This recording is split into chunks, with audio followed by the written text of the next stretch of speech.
Alors on a quitté le marin là, je sais plus, il était 10h30, 11h. Hop.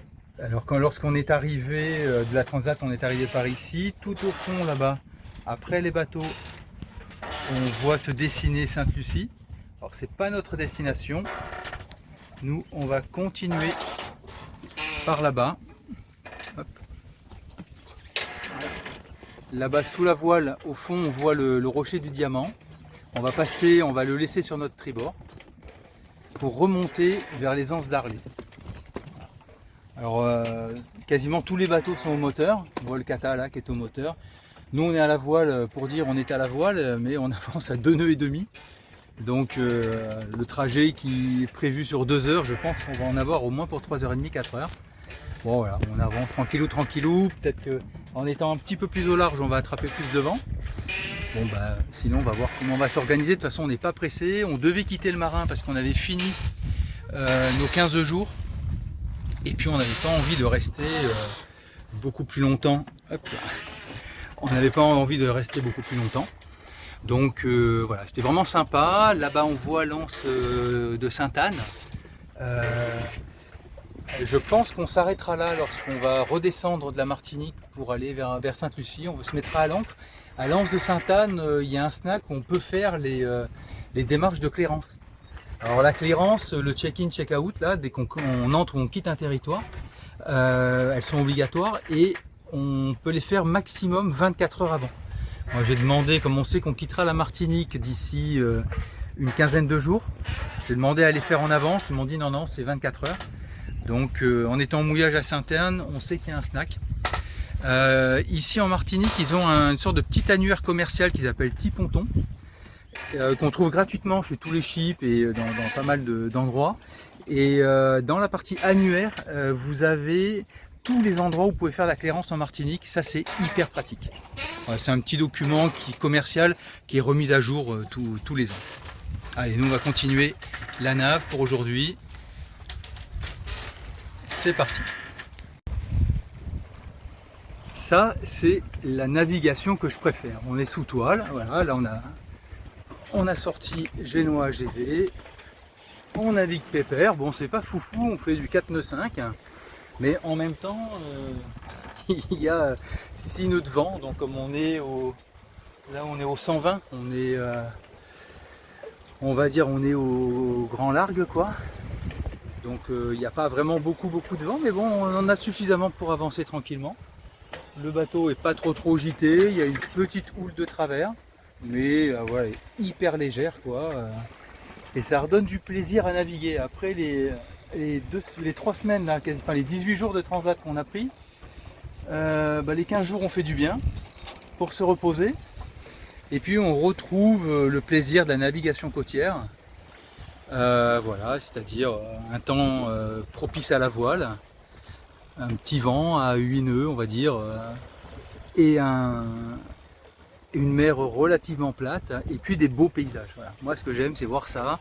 Là en face on se dirige tranquillement vers le diamant, là on va l'enrouler, on va le laisser à tribord.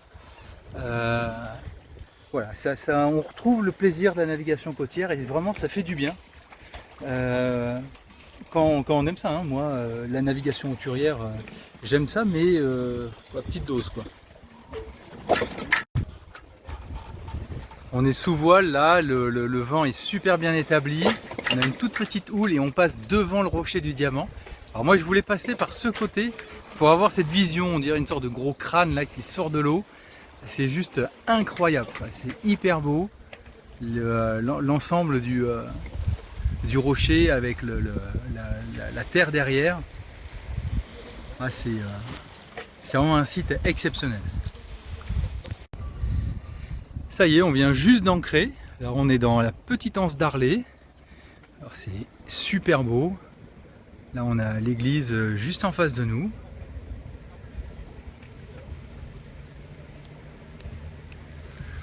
L'anse fait tout ça.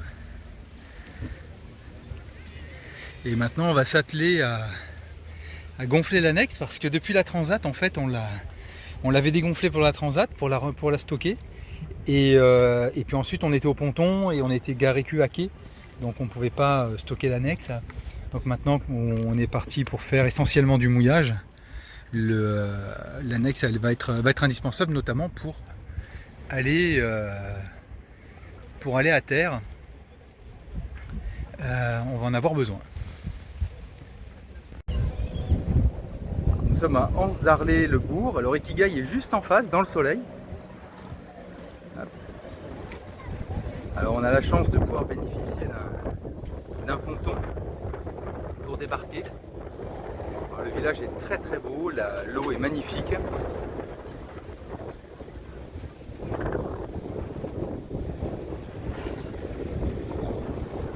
On va rester ici, je pense, à peu près une semaine.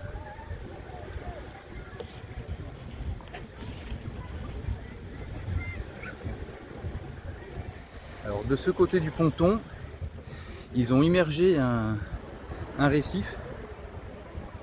Alors on le voit pas très bien là au milieu.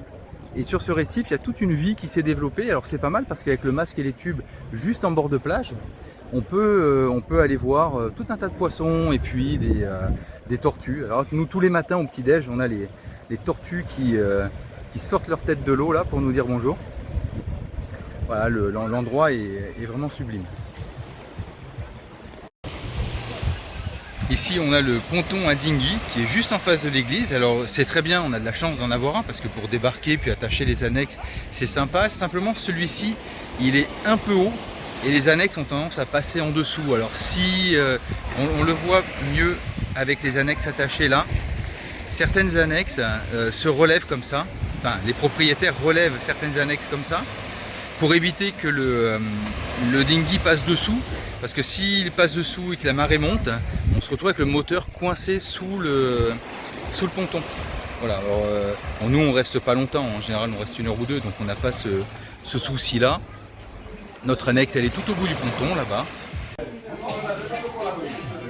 À Arlay-Bourg le matin vous avez un marché comme ça couvert, juste en face de la mer. Ça fait des jours et des jours que j'essaie de filmer une tortue à côté du bateau.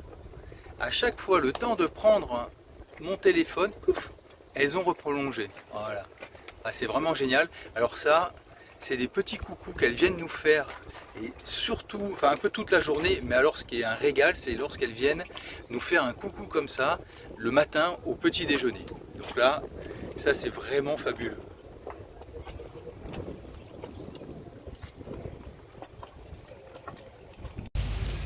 À Arlay-Bourg, donc là on est sur le ponton, en face on a une cyberbase ici. Alors c'est un point France Service, donc c'est pas mal parce que c'est à cet endroit qu'on peut faire toutes les démarches par rapport à la clearance, autant un check-in que check-out, entrée ou sortie. Et à l'intérieur on peut faire d'autres choses aussi, c'est à dire que là-bas au fond on a l'ordinateur pour les clérances, et puis comme c'est un point France Service, il y en a 12 en Martinique dans mon souvenir, on peut faire tout un tas d'autres démarches administratives, donc c'est quand même vachement bien, on peut imprimer, on peut voilà, donc c'est très très pratique et les horaires sont c'est ouvert tous les jours, donc c'est vraiment super. Et une fois qu'on a fait sa clearance, on a un papier comme ça et du coup on peut partir pour la prochaine escale.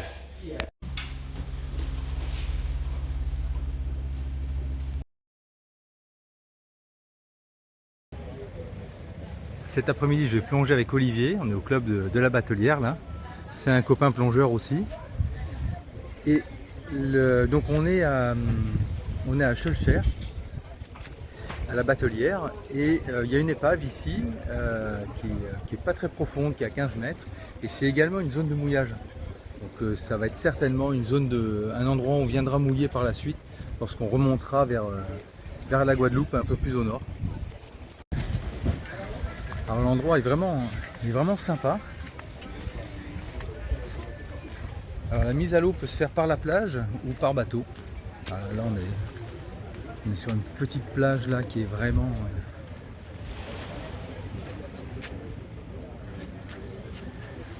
Ah, c'est vraiment beau. Je pense que cet après-midi, on va bien se régaler. J'ai laissé les filles à Fort-de-France qui sont parties visiter le temps de la plongée.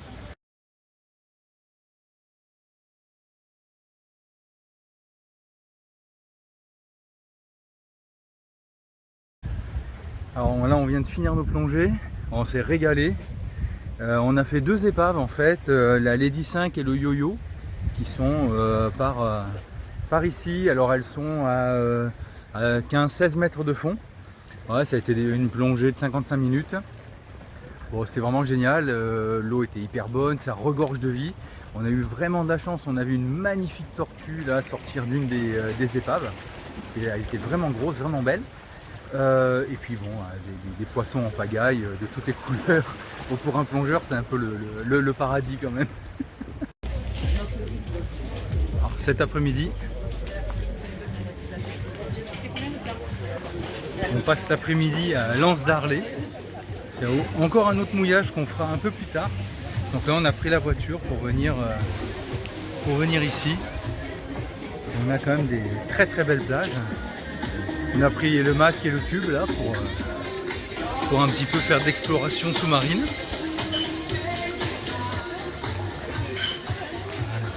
Alors ce qui est sympa, c'est que les arbres arrivent vraiment très très près de l'eau. Donc même en étant près de l'eau, on a de l'ombre. Alors ce qu'on ne peut pas retrouver sur la vidéo, c'est l'odeur du poulet qui grille sur les barbecues.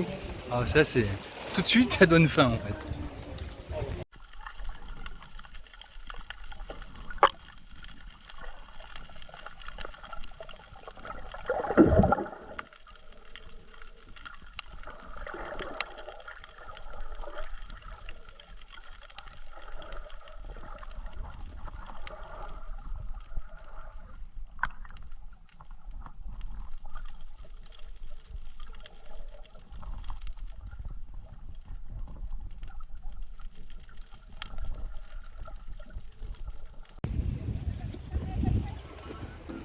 Un 360 de l'Anse d'Arlet. On a passé l'après-midi ici à nager avec les tortues. L'endroit est magnifique.